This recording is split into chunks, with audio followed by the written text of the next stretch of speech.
هاي داوتوتا أكم نجافة يجرتو أنا أقول لندن دايوباي هاملين كي يقولوا هاسو في يوم جاتون دندت اللي إنكبو هامل اللي إنكبو فيسبوك لا إنتوري تلفون نما وجنا سوا توري أودو يوتيوب كي يكوب إسا توري تلفوني نتو بالبلما توري هدونا مدوتنا بالبلان جلان كاس نموجيني تلفون كراد إيرا هاسوا توري فالمي قبا توري تلفون ورنتو بالبلكيس ورغاري ورغرغود دارا ورموتما وجيل يعني كونكشني كقبو نامريوتا غرغود دارا oduu dhagahe jechuun daqiiqa muraasan durattuu dhagahe baay'ee bowwaaturu of to'achuu hin dandeenye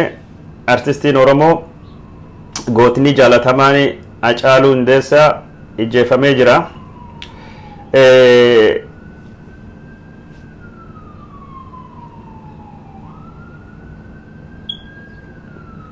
Ijjeefamee jira jedhama. warri inbox na gore fi warri damsi na erge hundunuyyuu odeeffannoon kun ni mirkana Hacaalu Hundeessaa ijjeefame naan jedhani warra biyya keessa jirani ijoollee hiriyoota Hacaaluu beekanii kaanillee bebeekullee gaafadhe inbox na damsina ergaa turanii karaa messengeritini daqiiqa 20 dabre kan keessatti namni hunduu akkinatti himu oduuni Hacaaluun du'uun yookaan ammoo ijjeefamuu kunni oduu dhugaatiin naan jedhanatti himanii anini rabbiin oduu kan dhara hagodhuuti oduu kan soba hagodhuuti jecha abdachaa ture laalee waan jedhu amma karaa hundaanuu dubbiin Hacaaluun ijjeefamuu kun hiriyooti isaanii hundunatti himaa jiranii ammatti jechuun Hacaaluun ijjeefame du'ee jedhama eessatti akka ijjeefameef eenyu akka ijjeese wanni beekamin jiru jalqaba akka malee madaahee jedhama madaa sun irraa hafuu hin danda'u jedhamee odeeffamaa ture amma jechuun Hacaaluun madaa sun irraa hin hafne seehaa jechuun du'ee jedhama karaa irratti du'ee hospitaalatti du'ee wanni beekamin jiru Hacaaluu namni ijjeesellee eessatti akka inni du'ellee namni ijjeesellee wanni hin beekin jiru Hacaaluun du'uu dhaga'ee jennaan gad dhufe odeeffannoo jechuun karaa inboxiitiin keessan naa dhufaa jirtu mee laaleefa yoo booda gad deebi malee ammatti wanni ani dhagahe wanni an qubu qabu yoo jiraate oduun kun jechuun maddeen warri an bebeekuu fi warri ani kanaan dura wanatti himanii warri mootummaa wajjin communicationii qabanii warri guguddaattuu natti himaa jira barreeffama isaan natti himan kanirraa Hacaaluun har'a jechuun rasaasan rukutamee du'ee jira anachuun eessatti akka inni du'ee fi eenyu akka ijjeessu wanni beekame hin jiru namni warra daddatti qub qabaa jiranii Hacaaluun du'ee biyyiti sun nagaa hin taatu Hacaaluun du'ee ammaan booda Oromoon filannoon inni qabu yookaan tokko tahee tokkummaan biyyi isaatiif qabsoosa dandamachuu yookaan qoqoodamee akkasittuu badaa hireen Hacaaluun irra ijjeefame kunini borii Jawaar Muhammad irraan ooltu kanaan dura yaadamee hin taane Marara irraan ooltu Daawud Ibsaa irraan ooltu Baqqalaa Garbaa irraan ooltu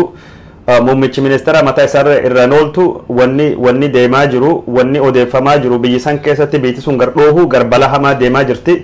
Balaan kun ammatti yoo dubbiin kun karaattu deebite sirreeffamni hin godhamne ta'an yoo Oromoon haala amma kan jiruuni wanni Hacaaluu dhufte kunini duutii Hacaaluu galte kunini manaan nama galuu deemti. Adoosin na wajjin haasawaa jirtanii dhaamsa keessan naa dhufe dalalaa isanitti hima. Wanni ani amma dubbachuu barbaadu guddoollee hin jirtu wanni boonne Hacaaluu du'e yookaan ijjeefame yoo dhagahee iftowachuu hin dandeenye jechuun yoo Oromoo jabaa Oromoo akkasiin keessa fuudhaa ijjeesaa deeman Hacaaluu jechuun addaggeen safuun beektu addarra dhaaban malee jedhee bar wayyaanee sirbee hin ijjeefamne wayyaanee dur dhaabbate bar Geetaachoo Asaffaa dur dhaabbate bar Abbaay Tsahayyee sunittu sirbe bar sunit sirbeen jiru bara bulchiinsa ilma abbaa gadaa jedhamutti Oromiyaani dirree waraanaa taatee magaalaa Finfinnee keessatti Oromoon akkanatti ijjeefamaa jirti. Nami du'aa jira nami ijjeefamaa jirti. Nafxanyaan kalee awwaalamte har'a mataattuu nam baatee jaba Oromoo keessa barbaadanii garii keessa ijjeesaa garii qabeenyi isaa gubaa garii biyya baasaa wanni deemaa jiru waan akka malee hamtuutedha. Dubbiin biyyittii kun garii isin itti deemuttu jirtu waan akka malee hamaatidha waan akka malee balaatidha. Oromoo waan kana beeyte Oromoon biyyi keessi jiru ka biyyaa al jiru dhaamsi kunin wanni kun waan akka malee jajjabaati borii nami kamiyyuu bakki kamittuu du'uu danda'e. Dubbiin Hacaaluu dhufte Hacaaluun qawwee qabatee bosonatti hin galle arrabisaatiif arti qofattuu fayyadame. Hacaaluun du'e jedhamee haasawama waan kan akka qoosatti ilaaluu hin qabnu. Yaa Oromoo yaa hoggantoota Oromoo yaa qeerroo Oromoo yaa qarree Oromoo yaa Abaawo Kafaawo Jawaar Mohammad lamma wanni itti deemaa jirru bala biyyittii Itoophiyaa gar wal waraansa hamaattu deemantu jirti. Biyyittii sun ammaan booda gara jenoosaayidii deemtu malee dubatti hin deebitu. Hagam tokko itti qophoofnee Oromoon maal harka qabnaa maaltu jira waan jedhu kan bakki jirru cufattuyyuu ifa gaafannuutiin bakki jirru cufattuyyuu if gaafannee qophoofnu malee wanni nu amma itti jirru waan akka malee hamtuutedha. Hacaaluun goota Hacaaluun hayyuu Hacaaluun nan boo'aniifi miti ufii boo'uu qabnaa Oromiyaaf boo'uu qabnaa. Hacaaluun seenaa dalagee du'e Hacaaluu miti ka boo'uufii qabna Oromiyaaf boo'uu qabnaa ifii boo'uu qabna warri keenya obboleeyyan keenya borkaa akkas ta'uu deemaniif boo'uu qabna. Hacaaluun umrii isaa xiqqa kan keessatti nama gootummaan wa dubbatee lolee lolchiisee mata nama gamee qare Hacaaluun seenaa dalageeti kan inni deema. Anin waa hedduu wanneen dubbadhin jiru odeeffannoon guddaan hin qabulleen hin jiru dhaamsallee ilaallellee miiritti ilaalullee hin qabullee. Hacaaluun jechuun rukutamee ijjeefamee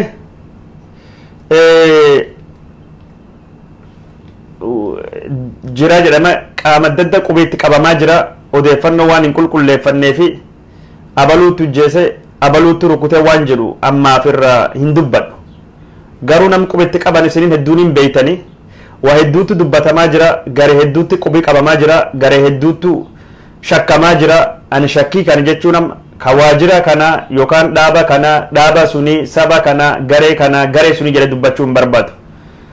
Wanni ani dubbachuu barbaadu Hacaaluu Hundeessaa artistiin Oromoo gootni Oromoo hayyuun Oromoo jabaan Oromoo Hacaaluun ijjeefamee jira wareegamee jira qabsoo Oromooti wareegamee jira. Hacaaluun ni wareegame sooriyoo ta'e qabsoo kanaaf inni hin duune ni mo'ate warri ijjeesattu mo'amee isaantu ijjeese warri sanittuu jechuun ka mo'ame. Hacaaluu hin boo'inaa Oromiyaa Oromoo mataa kenna destiniin kenna hireen kenna ka Hacaaluu irra addi ta'uu hin deemtu. yoo waan kan jechuun tokkummaan kaanee seenaa ijjeechaa kana ijjeecha amma deemaa jirtu kana hidha amma deemaa jirtu kan seenaa hin goone mataa mataan manaan ollaan tokko wanni kun nama hundattuu galte. Hacaaluun jechuun addunyaa kanarra deemee jira.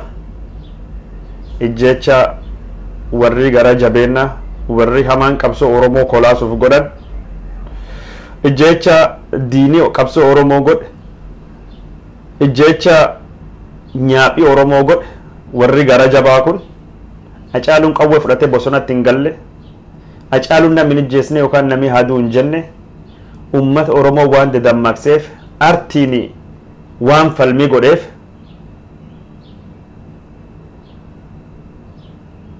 Hacaaluun rasaasaan rukutame hospitaala keessatti du'ee jedhama. Walamattu jira. Garbummaan jiraanne gabrummaa filanne calleessa filanne sodaa filanne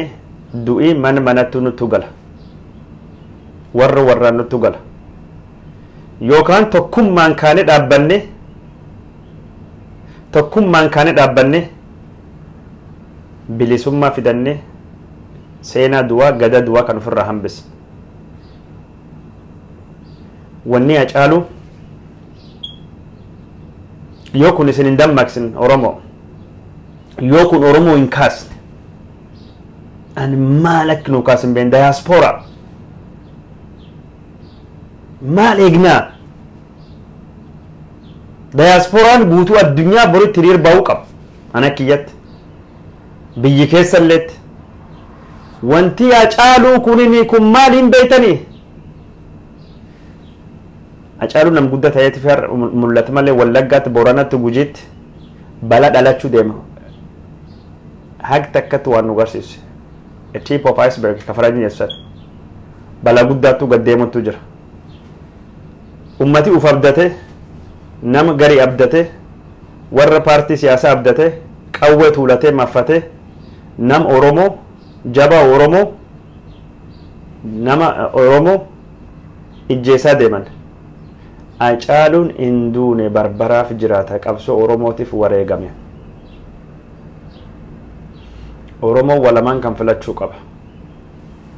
du'a yookaan bilisummaa gabrummaa yookaan bilisummaa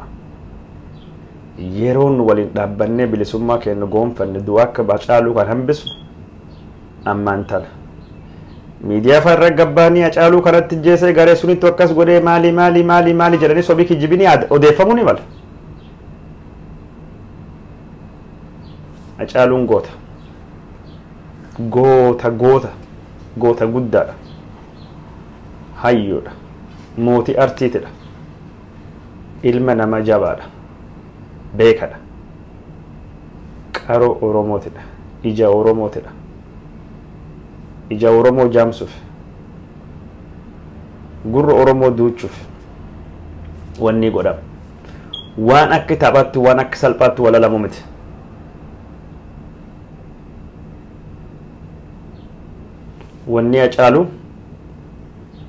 wanni Hacaalu waan akka malee hamaati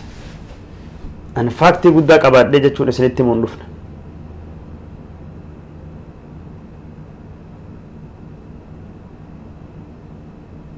artistoonni Oromoolleen ka qabsoon kun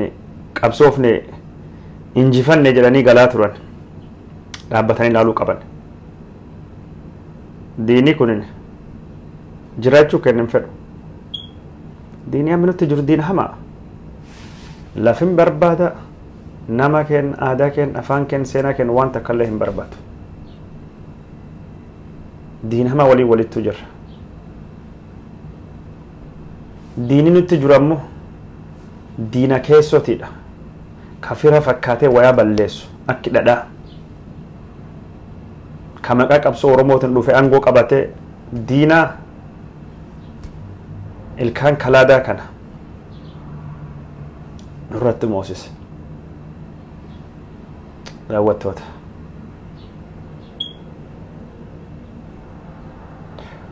hagammatti Jawaar Muhammad Omaan barreessine odeeffannoo kun ittiin hin baanes yaa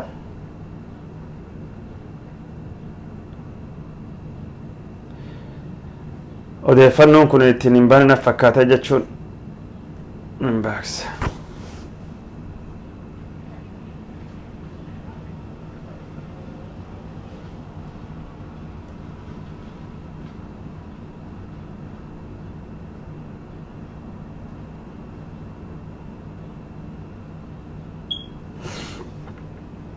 daawwattoota jaalatamuuf kabajamoo mi'a akkasumatti gabaabsuti Hacaaluu goota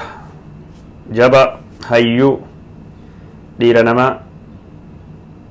sareen diinaa nyaatte kan caalu waan dubbachuu danda'u hin jiru kan caalu waan dubbadhe hin jiru nagaatti